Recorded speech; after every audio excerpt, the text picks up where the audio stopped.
બાકી ચરિત્ર સિવાય જેને રાજપાટમાં, રાજકારણમાં, સોનામાં વગેરેમાં મન લલચાય તો એમાં તો મૃત્યુ છે જ. સ્વામી કે રાજપાટમાં મૃત્યુ છે, લગભગ તો બધા ગોલીથી જાતા હોય, કોઈ કઈ ઓમ મૃત્યુ પામે છે જ, એમાં મૃત્યુ જ છે. હોનામાં મૃત્યુ છે. ક્યારે જવું પડે નક્કી નહીં કાંઈ, પણ એ કાંઈ નજરે આવતું નથી. જેમાં દુઃખ રહ્યું હોય તેને જ્ઞાની પુરુષ દૂરથી તજે છે. આભૂષણો અંગને શોભાડવા માટે ધારણ કરાય છે, પણ જે વસ્ત્ર પહેરવાથી અંગને વિકૃત કરતા હોય તો ડાયો માણસ ઈ કપડાં પહેરે નહીં. કે આ કે શરીર ઢાંકવા માટે કપડાં છે, અને કપડાં પહેર્યા પછી જો શરીર ઉઘાડું હોય તો ડાયો માણસ ન પહેરે, ગાંડો હોય તો પહેરે. ડાયો સમજી જાય. જ્ઞાની રાજાઓ થયા, ચક્રવર્તી રાજ્ય કરવા છતાંય રાજ્યમાં બંધાણા નથી. પ્રજાને પણ નિર્બંધ કરીશ. પ્રહલાદ જેવા હરિને ભજ્યા છે. માતાના ઉદરમાં જેણે રક્ષા કરી છે, રક્ષા કરવાના છે. એનો બાપ કેટલો વિરોધ થયો હતો, હિરણ્યકશિપુ, છતાંય 9 મહિના જેને માતાના ઉદરમાં રક્ષા કરી છે તો હવે નહીં કરે એવું રાખીને ભગવાન ભજ્યા છે. એવો નિશ્ચય રાખીને હરિના ચરિત્ર સંભાળતા. એમ હરિ પર નિર્ભય રહે તો શ્રીહરિ તેની સાર લે જ છે. દોષ અદોષને જોતા નથી. જ્ઞાનીનો સંગ જો અજ્ઞાની રાખે તો જ્ઞાન રૂપી સૂર્ય એનો પણ ઉગે ખરો એક દિવસ. એને અનિતિ રૂપે અંધારું એનું નાશ પામે. કારણ કે બુદ્ધ માણસને શુદ્ધ કરવાની રીત જ્ઞાની પુરુષો જાણે છે. એનો સંગ કરે તો એનું અજ્ઞાન અંધારું દૂર કરી દે છે. અને અમૃત પાન કરાવે છે. જ્ઞાન રૂપી અમૃત એવું છે કે પાત્ર વિના ટકે નહીં. વરસાદ વરસે તો પાણી બધું નીચાણનો ભાગ હોય ને ત્યાં ભેડું થાય. ટેકરા ઉપર જઈને પાણી કોઈ દિવસ ભેડું થતું નથી. સરોવરમાં પણ માપ પ્રમાણે પાણી માય, વધારે તો નીકળી જાય છે. જેટલી ભૂમિ નીચી એટલું પાણી એમાં સમાય છે. એમ મોક્ષની આતુરતા વાળા જે છે ને, જેને પોતાના આત્માનો મોક્ષ કરવો છે, એને નીચી ભૂમિ સમજવી. એ અભિમાનમાં ડોલે નહીં. એવા નિર્દોષ શું નિર્માન થઈને રે સત્સંગમાં. ગઈકાલે એક બાપુ આવ્યા હતા. મને કોઈ કે આમ કીધું ને તેમ કીધું. મેં કીધું કે એમાં શું આવે, લ્યો સમજી જાઓ. મેં કીધું સમજણમાં દુઃખ છે અને અણસમજણમાં દુઃખ છે. કોઈ કે તમને કઈ કીધું, હવે જવા દો ને, વાત સાંભળવી નહીં. તો એ વાત સાચી છે. બસ મનની વ્યાધિ બધી મટી જાય. મેં કીધું એમાં કોઈ કદાચ કઈ કીધું ને અવગુણ અભાવ જો સંતનો સત્સંગીનો આવી જાય તો જીવનું બગડે. તો એ વાત સાચી છે. અભાવ તો કોઈનો ના હોવો જોઈએ. જો અભાવ આવ્યો તો ગયા, તો પછી એક જ ઉપાય છે, સમજી લેવાનો. બસ ક્યાંક માન થયું, ક્યાંક સન્માન થયું, જવા દો. ક્યાંક આપણે કોઈક બોલાવ્યા, ક્યાંક ન બોલાવ્યા, સત્સંગની વાત છે. સંસારમાં જેમ કરતા એમ કરજો. સત્સંગમાં ક્યારેક કદાચ માન અપમાન થાય તો સમજીને બેહી રહેવાનું. બસ તો એટલું સુખ આવશે. અને જો નહીં સમજો તો અંતરમાં વેદના ઉપડ્યા જ કરશે, ઉપડ્યા જ કરશે, ઉકળાટ થયા જ કરશે. તો એ ઉકળાટને શાંત કરે એવી આ અદભુત શ્રીહરિની કથા છે. શ્રીહરિના ચરિત્ર વરસાદ જેવા છે. કેવા છે? વરસાદ વરસે ને કેવો આનંદ થાય. એમ ભગવાનના ચરિત્રો સાંભળવા મળે ને ભક્તોને આનંદ થઈ જાય. આમ વરસાદ તો એક જ જાતનું પાણી વરે, નથી વરતો. મીઠું જ પાણી વરે. કોઈ દી શરબતનો વરસાદ વરસે કે એવું તો કઈ હોતું નથી. જેવું પાણી પડે છે એવું જ વરસાદનું પાણી પડે છે. છતાં એમાં કેટલો આનંદ થઈ જાય છે. લ્યો કેટલી મજા આવી જાય છે. એમ ભગવાનના ચરિત્રો છે. એક ગામથી બીજે ગામ ગયા, સભા કરી, સત્સંગ કર્યો, થાળ જમ્યા, છતાં પણ વરસાદ જેવા ચરિત્રો હોય. આનંદ કરી દે. એટલે ભગવાનના ચરિત્રો એવા છે કે જેવું પાત્ર એ પ્રમાણે ગૌણ કરે. વરસાદનું પાણી તો એક જ જાતનું હોય, પણ જેવું ઝાડવું એ પ્રમાણે એ રસ ખેંચે એમાંથી, અને એ પ્રમાણે વનવેલી થાય. એક જ પાણી પીને, ઝેરનું ઝાડ હોય તો ઝેરનો રસ લઈ લે એમાંથી. એમ ભગવાનના ભક્તો અનેક પ્રકારના ચરિત્ર તો ભગવાનના એવા જ હોય છે પણ જેવું પાત્ર એવા ચરિત્રો એને ગૌણ કરે છે. ઉત્તમ રાજાના દરબારમાં ભાઈ બધા હરિભગત હતા ને, એ મુક્તાનંદ સ્વામીને એમ કહેવરાવતા, વારે વારે ભગવાનના ચરિત્રો પૂછતા કે અમને ચરિત્રો સંભળાવો કે ભગવાનના. મારે ધામમાં ગયા પછી આ ગ્રંથ છે ને, અને એના પછી જ મુક્તાનંદ સ્વામી દાદા ખાચરને આ બધા ચરિત્રો સંભળાવેલા છે. સંવાદ છે મુક્તાનંદ સ્વામી અને ઉત્તમ રાજાનો. અને મુક્તાનંદ સ્વામીને દાદો ખાચર એવા પ્રિય હતા કે એક વાત પૂછે ને તો 1000 વાતો સંભળાવે મહારાજની. એક પૂછે તો 1000 વાતો કે, ત્યાં સુધી દાદા ખાચરને કઈ બોલવું જ ન પડે. શ્રીહરિ અનંત જનને ઉદ્ધાર કરવા માટે પોતાની ગાદી ઉપર દત્તપુત્ર તરીકે અયોધ્યા પ્રસાદ અને રઘુવીરજીને બેસાડ્યા. સત્સંગમાં વર્તવાની રીત શિક્ષાપત્રી લખી, એમાં બધાના નિયમો લખ્યા. ઈ જોઈને મોટા મોટા રાજાઓ હતા ને જગતમાં, એ પણ આશ્ચર્ય પામ્યા અને ખૂબ રાજી થયા. આવા ચરિત્રો મુક્તાનંદ સ્વામી કે ઉત્તમ રાજન શ્રીજી મહારાજ વડતાલમાં અનંતવાર આવી કરીને ભક્તોને અનંત સુખો આપેલા છે. એના સિવાય ડભાણ, જેતલપુર, શ્રીનગર, કચ્છ, સોરઠ કેવા ઉત્સવો કરીને વારંવાર ભક્તજનોને સુખો આપેલા છે. ગઢપુરની કથાનો તો કોઈ પાર આવે એમ નથી. વડતાલમાં સુરતના ભક્તજનો હાલ જ્યાં મંદિર છે ને અત્યારે વડતાલમાં, ત્યાં મહારાજ અને સંતોને જમાડવા માટે સરસ મજાની રસોઈ બનાવરાવી હતી. બારસને દિવસ, આ શું 10મને દિવસે આવતીકાલે. અને જમવા માટે ચોકમાં રંગોળી પૂરી થઈને બાગ જેવી શોભા કરી હતી. તમે જુઓ, કથા સાંભળો તમે. માત્ર જમવાનું છે તો સરસ મજાની ચોકમાં રંગોળીઓ પુરાવેલી, એમાં સંતોની પંગત થાય. રંગોળીઓમાં શોભા કરેલી પંગત કરવા માટે બાગ જેવી શોભા. ઉપર સરસ મજાની ચંદની બાંધી હતી. છાંયો તો જોઈને. બરફી તો સુરત થી લઈ આવ્યા હતા બધી. બીજી બધી રસોઈ અહીંયા કને બનાવી હતી. થાળ તૈયાર થયો. શ્રીજી મહારાજ મંડપમાં પધાર્યા છે. મંડપમાં શ્રીજી મહારાજને બેસવા માટે સોનાનું સિંહાસન રાખ્યું હતું. સોનાનું. એના ઉપર શ્રીજી મહારાજ બિરાજમાન થયેલા છે. મંડપની રચના દેખીને શ્રીજી મહારાજ બહુ રાજી થયા. બહુ સરસ બનાવ્યું છે, પ્રસન્ન થયા પ્રભુ. અને મંડપ નકી બહાર સંતો બધા બેઠા છે. સૌ હરિભક્તો આવો અવસર ફરી ક્યારે આવશે એમ જાણીને ભાવથી બધા દર્શન કરતા હતા મહારાજના અને સંતોના. પછી તો પંગત થયેલી છે. ભોજનો બધા આવ્યા. સોના અને રૂપાના વરખ ચોંટાડેલી બરફીના થાળ ભરી ભરીને મુકુંદ વર્ણી લઈ આવ્યા મહારાજ પાસે. મહારાજા જમો. ભજીયા વડા, ઘણી પ્રકારના શાકભાજી, રાયતા, વાલ વટાણા, લીલવા, કેરી, દ્રાક્ષ, ખારેકના અથાણા, ઘીમાં તળેલા પાપડ, આ બધું મહારાજ જમ્યા. એ બધા નામ લખેલા હોય. જયાનંદ વર્ણી પંખો લઈને પવન ઢોળતા હોય. મહારાજ જમતા પાણી માગે એટલે તરત પાણી લઈ આવે. પાણી ગરણાની સાથે લઈ આવવાનું. એ ઢાંકેલું હોવું જોઈએ. ઉઘાડું પાણી લઈ આવે તો મહારાજ પીવે નહીં. અને એવા ટાણે ગાડીને દે તો મહારાજ પાણી પીતા. હવે ક્યારે ગાડી હોય, ગાડ્યા વિનાનું પાણી પીવાય નહીં. હવે આપણે જોવા જઈએ તો કેટલાક તો ગાડતા નથી. હવે તો ફિલ્ટર પાણી આવે, એમાં કાંઈ ન હોય. પણ પ્રભુની આજ્ઞાનું પાલન ન થાય એનું શું? ગમે ત્યારે પાણી પીવો તો ગાડીને પાણી પીવો.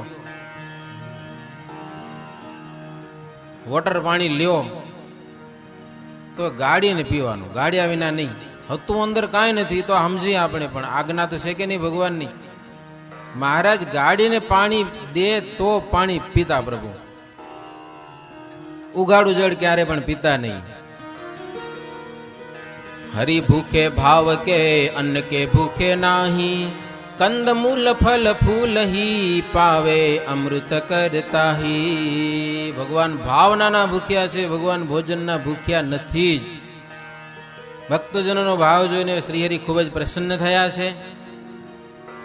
કદાચ કોઈક ભાવ વિનાનું ભોજન હોણા જેવું હોય ને ભારોભાર હોય ને તો શ્રીજી મહારાજ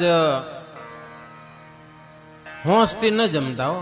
જમે ખરા, હવે ભોજન તૈયાર થયું છે ભાવ વગરનું, તો ઔષધની માફક જમતા. કેમ જમતા?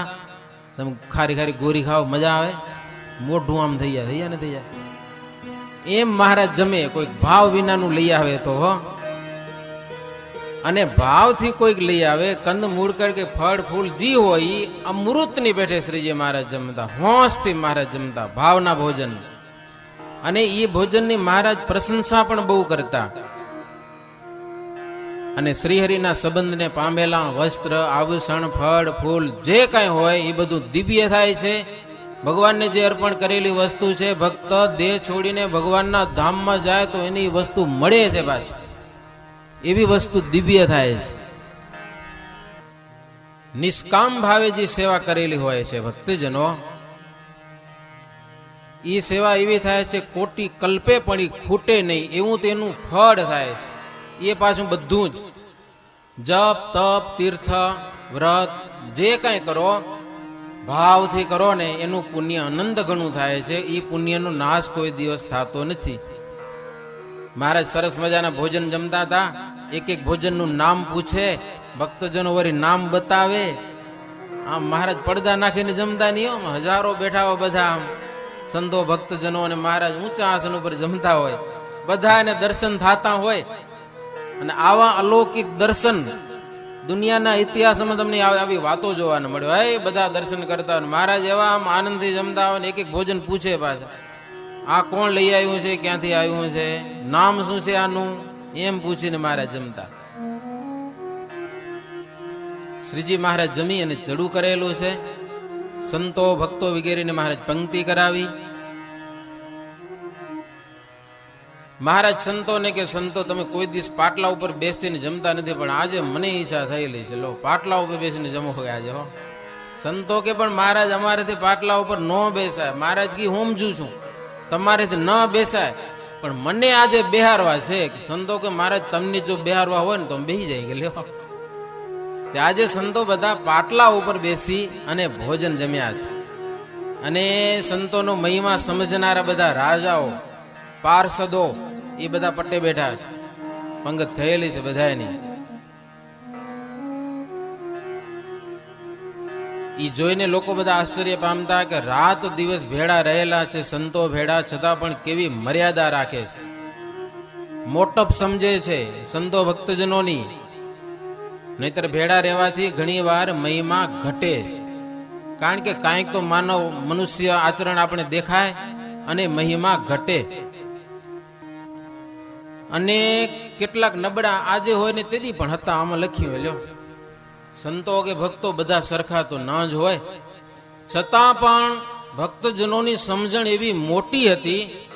સમજીએ છીએ કે આ હલકું પાત્ર છે, છતાં પણ સત્સંગમાં પડ્યો છે, અને સત્સંગમાં જેટલી સેવા કરશે એટલો તેનો લાભ થશે એમ માનીને એનો મહિમા સમજતા. વિચારો તમે, અવગુણ અભાવ તો કોઈનો નહીં અને નહીં જ, જેવો તેવો છે આમ તો, પણ સત્સંગમાં પડ્યો છે ને કાંઈક સેવા તો કરે છે સત્સંગની, એટલો એને લાભ થશે, કોક દીધો એનું કલ્યાણ થશે. લ્યો, એમ સમજીને પણ સત્સંગનો બધા મહિમા સમજતા. સંતોની સરસ મજાની પંક્તિ થઈ છે. સંતો સ્વામી નારાયણ મહામંત્ર ને બધા ધૂન બોલવા લાગ્યા છે. અને બધાની આગળ એક એક અગરબત્તી કરી લ્યો. એ તમે કથા નહીં સાંભળ્યું મને લાગે. હો, બધા સંતો જમવા બેઠા હતા ને, બધાની આગળ એક એક અગરબત્તી ગોઠવેલી છે. કોટી અશ્વમેધ યજ્ઞ કરે, ભગવાનને પ્રસન્ન કર્યા હોય એવા યજ્ઞો કરીને પણ આવો યોગ તો આવે નહીં. પ્રગટ શ્રીહરિ અને આ બધા સંતો ઈવરી જેનું ભોજન જમતા હોય, બીજાને આવો યોગ ના આવે. શ્રીહરિ હરિભક્તોને કે તમારા ભાગ્ય અપાર છે, કરોડો રૂપિયા વારંવાર ખર્ચો તો પણ આવો યોગ તો મળે નહીં. હો, આવો દિવ્ય અવસર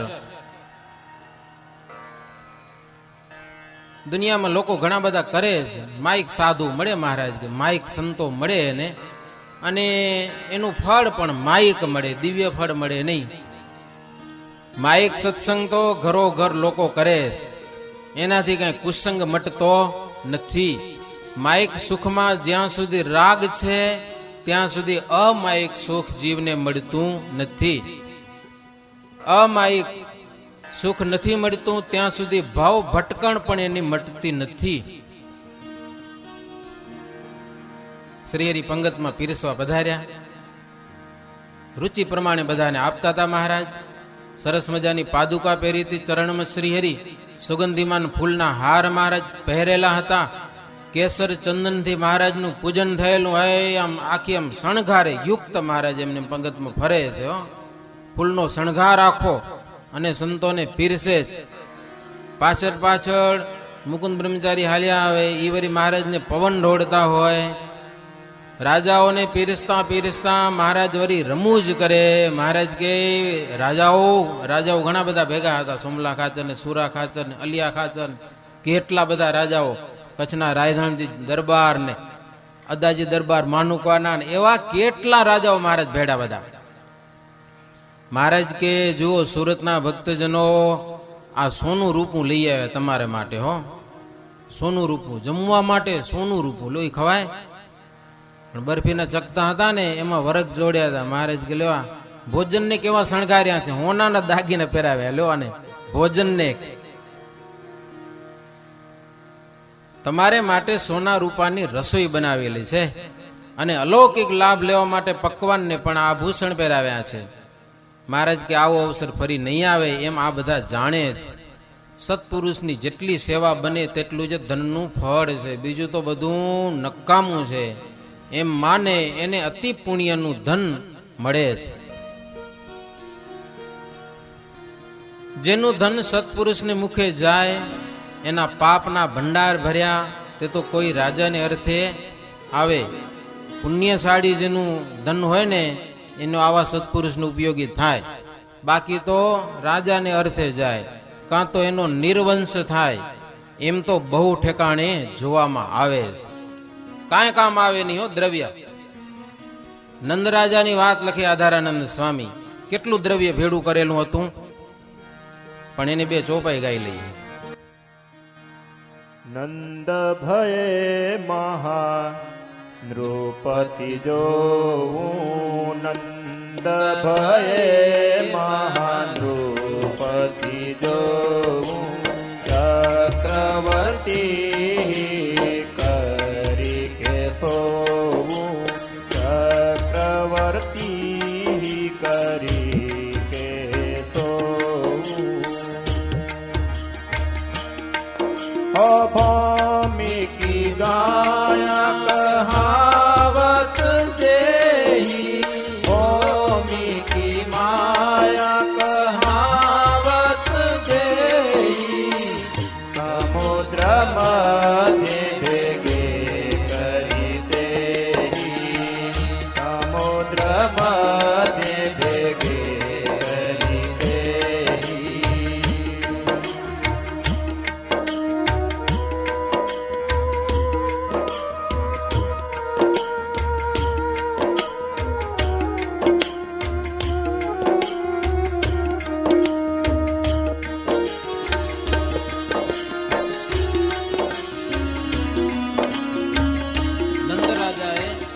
નાણું બહુ ભેગું કર્યું, સમુદ્રમાં જઈને ભેગું કર્યું. સમુદ્રમાં જઈને એને સાધુ સંતોએ ઘણા સમજાવ્યા કાંઈક દાન પુન કરો તો કામ આવશે. પણ વરા ભગવાનની એક દાઢ હતી એટલે એ અંદર હાલા જાય. દરેવે લઈને સમુદ્રમાં તો પાણી એક બાજુ થતું જાય, ભોયરું થતું જાય પાણીમાં. એ ઊંડે સુધી મૂકી આવે, અંદર તજુરી રાખેલી માય. દરિયામાં જેટલા પૈસા મળે ને બધા ત્યાં ભેગા કરે, ગમે ત્યાંથી ભેગું કર્યું દ્રવ્ય. સંતો ઘણા સમજાવ્યા આમાં નહીં વળે, દરિયામાં રહી જશે. દાન પુન કરો, કંઈક દાન પુન. પણ લોભ એટલો બધો કે માને જ નહીં કોઈના બાપનું, સમજા ને. પછી તો નારદજી વિચાર કર્યો કે આનું કંઈક દવા કરવી પડશે. એની એક ઘરવાળી ગુજરી ગયેલી નંદરાજાની, બીજી ઘરવાળી હતી. એની પાસે નારદજી પૂછી ગયા. નારદજી સાધુ હતા પણ એને બધા પાસે જવાની છૂટી હતી, સમજા કે નહીં. એને કોઈ રોકે નહીં, ગમે ને જાય. રાણી પાસે જાય ને રાજા પાસે, પણ નારદજી તો પહોંચે.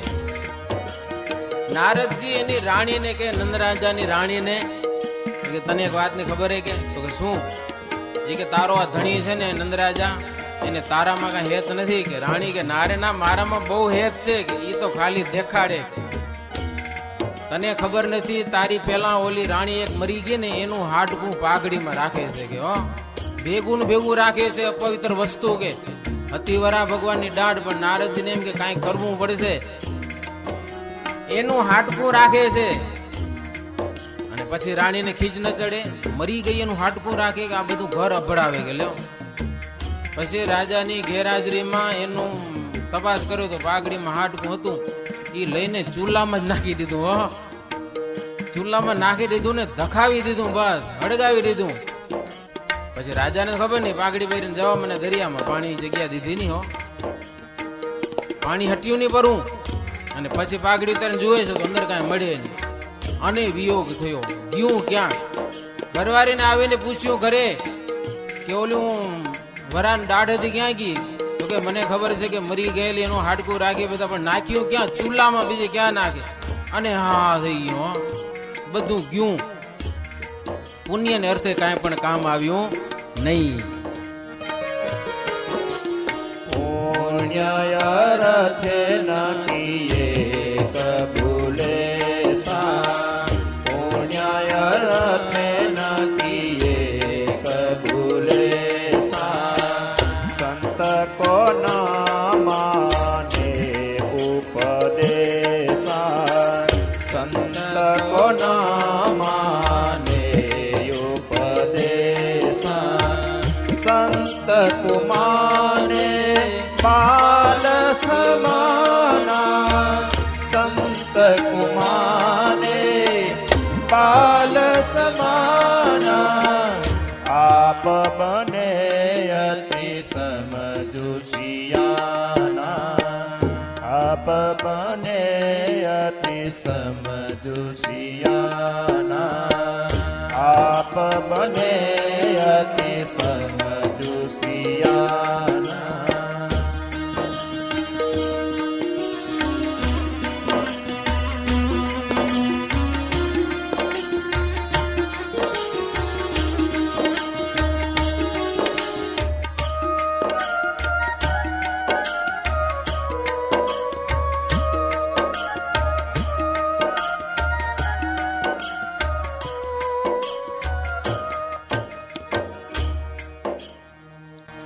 સાધુએ સમજાવે તો સાધુને કહે તમે બાળ બુદ્ધિ શું સમજો કે લો, તમને શું ખબર પડે આમાં દ્રવ્યમાં?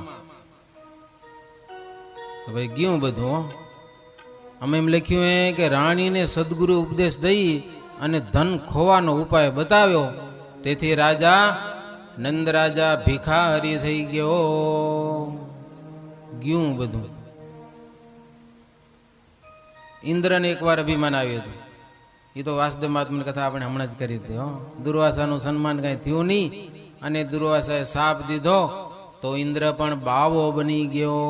બધું ગયું. નહુષ રાજા હતો, એ સાધુને સામે થયો તો કાળો નાગ થાવું પડ્યું. એવું છે બધું ભાઈ, સાધુને સામે ન થાજો, હો હેરાન થઈ જાશો. ત્યાર પછી શ્રીહરિ પાર્ષદની પંક્તિમાં પીરસી વળ્યા. વાસુદેવ હરે બોલાણા. હે બધા ભગવાનને સંભાળીને જમવા લાગ્યા. સંતો બધા અનાજ ભેળવી એક રસ કરી નીરસ કરી અને જમ્યા છે. સંતો જમતા હતા ત્યાં સુધી શ્રીહરિ પંગતમાં ફર્યા અને મહારાજની મૂર્તિ કેસર ચંદન પુષ્પથી અંગો અંગમાં શણગાર. શ્રીહરિની મૂર્તિ ધ્યાન કરનારને નજરમાં આવે એવી હતી. કોઈ મંડપ કે પંક્તિનું ધ્યાન કરે પણ શ્રીહરિ મૂર્તિમાં દેખાતા. હો, સાધુની પંગત યાદ કરે ને તો પણ શ્રીહરિ દેખાય. શ્રીહરિના ચરિત્રો અને મૂર્તિમાં રાગ કરવો, રાગ, અને સંસારમાં રાગને તજવો. એ તો પડ્યો જ છે સંસારનો રાગ. અને સંસારમાં ગમે એટલો રાગ કરો પણ જન્મ મરણમાં નાખશે, પણ ભગવાનમાં જો રાગ થશે ને તો જન્મ મરણમાંથી તારશે. પછી શ્રીહરિ ઉતારે આવીને પોઢિયા થોડીક વાર આરામ કર્યો બપોરે. બપોર પછી વળી મહારાજ આંબલા નીચે આવ્યા છે. વડતાલમાં છે ને આંબાવાડિયામાં આંબલો મોટો. પૂનમ સુધી શ્રીજી મહારાજ નવા ચરિત્રો કરતા રહ્યા. દેશ દેશના હરિભક્તો બધા રસોઈ આપતા હતા. એકાદશીની દિવસે મોટો ઉત્સવ કર્યો, ભક્તજનોને ખૂબ આનંદ પમાડ્યા. હે બધા ભક્તજનોને સત્સંગની રીત દેખાડી. મહારાજ કે કુસંગ છે ને બહુ દુઃખરૂપ છે, ધ્યાન રાખજો, આવીને જ અંતરમાં એનાથી કે ડરતા રહેજો.